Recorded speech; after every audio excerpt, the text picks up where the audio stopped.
Adventures of Peter and Paul by Leslie Rose Christensen. Illustrated by Joey Weiser.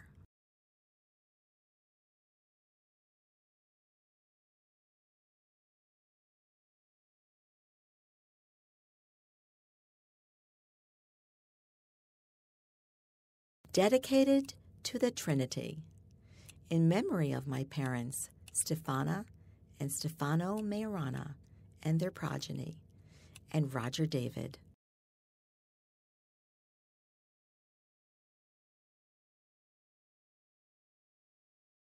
Peter and Paul Johnson are twin brothers who live in a little coastal town of California. It was a happy day when they were born. Peter was born 4 minutes before Paul, so he is the older brother. They are not identical twins, but fraternal twins, so they do not look alike, even though they are twins. Peter has brown hair and brown eyes, and Paul has blonde hair and blue eyes. Peter and Paul are alike in other ways. They both enjoy playing with cars, and usually they like the same cars. So when their parents buy them cars, most often they are identical.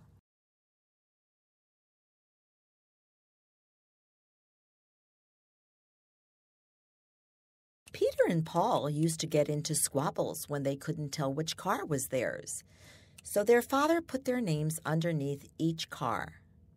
They have car raceways and car gas stations and car washes. Peter and Paul race their cars often, and they both like to win. They have learned that they both cannot win at the same time, so they found a way to make each other happy.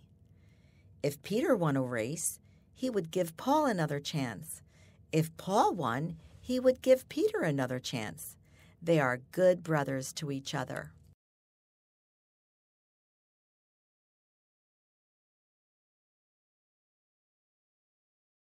One bright sunny day, Mary and Ken, Peter and Paul's parents, decided to take the boys fishing. Mary made lots of their favorite sandwiches, while Ken gathered their fishing poles, lures, and bait to ready for the trip. Peter and Paul wanted to bring their new bright-colored cars with them. Their mom cautioned the boys not to bring them because they would be too busy fishing to play with them. But Paul would not listen.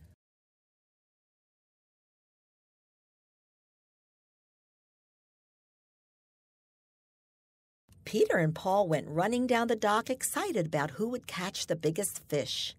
A day of fishing was always a wonderful experience for the family. There was one rule that Ken Johnson had. If either of the boys were to catch a tiny fish, they would have to throw it back into the ocean to give it time to grow up.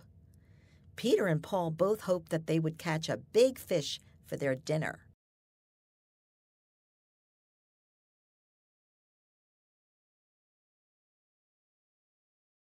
Mary, Ken, Peter, and Paul climbed onto the white trawler, and soon after the loud roar of the motor signaled that they were on their way. The seas were quite rough, and Peter and Paul laughed heartily as they were slipping and sliding around the boat. "Stay in your chairs, boys," Ken Johnson warned them. Both Peter and Paul quickly obeyed their father and harnessed themselves in their seats with the fishing poles positioned in front of them. Their dad had prepared the lines with the lures and baits. Peter and Paul had to watch for a pull on the line.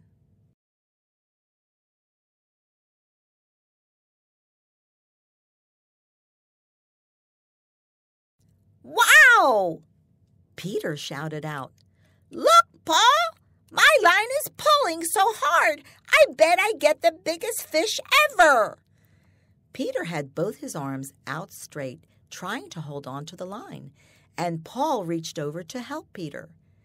Ken Johnson saw the boys struggling, so he rushed over to help them with their catch.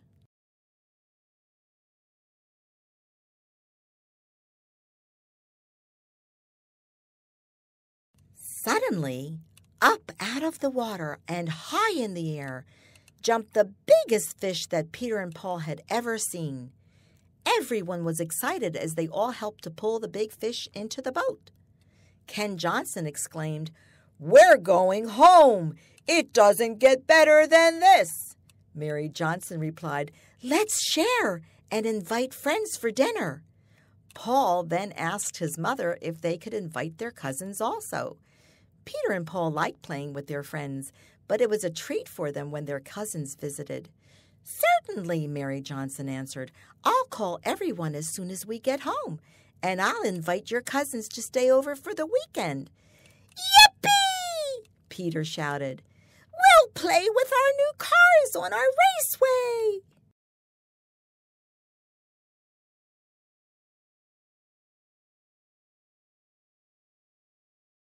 Paul screamed out, "I'm so happy!" He was clutching his car in the palm of his hand, and in his excitement, he threw his arm up in the air, and out slipped his new green car, and over the side of the boat it went.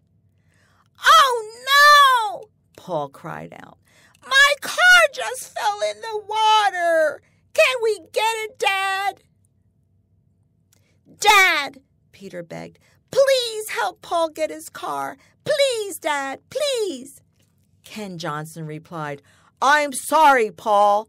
I will not be able to get your car out of the water. You should have listened to your mother when she warned you not to bring your car." Mary Johnson was quick to reply, "Oh my, we will not be able to buy another one, as that was the last of a special order." Paul was sad as they motored back to land. Peter was sad also. He didn't like it when his brother was sad.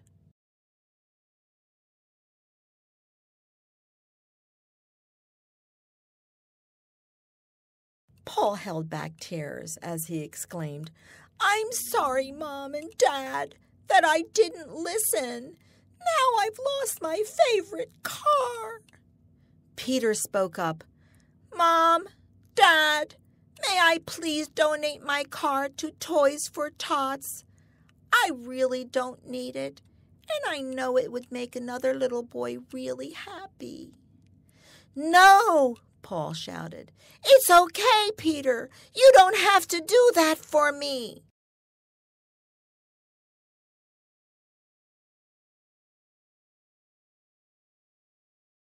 Mary and Ken Johnson looked at Peter and Paul with surprise. Mary Johnson exclaimed, "What a wonderful, gracious thing to do, Peter." Ken Johnson looked at Peter and Paul and replied, "We are really proud of you both."